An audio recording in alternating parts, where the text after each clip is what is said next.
Ar ko atšķiras lētākā Philips Sonicare zobirste, kas šobrīd ir pieejama ar, piemēram, lētāko Oakley elektrisko zobirsti? Pirmā lieta - cena, kur šī te zobirste maksā tikai 13 eiro, kamēr šobrīd uz vietas pieejama lētākā Sonicare birste šī te pa 63.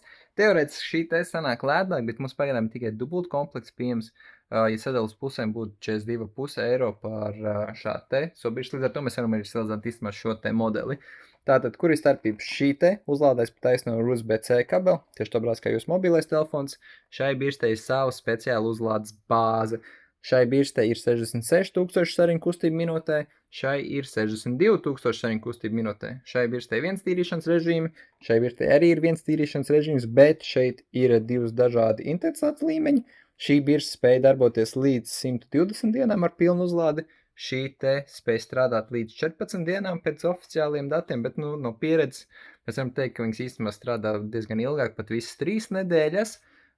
Šeit ir iekšā viena maiņas galviņa, arī šeit ir iekšā maiņas galviņa, šeit ceļojuma futlāra nav.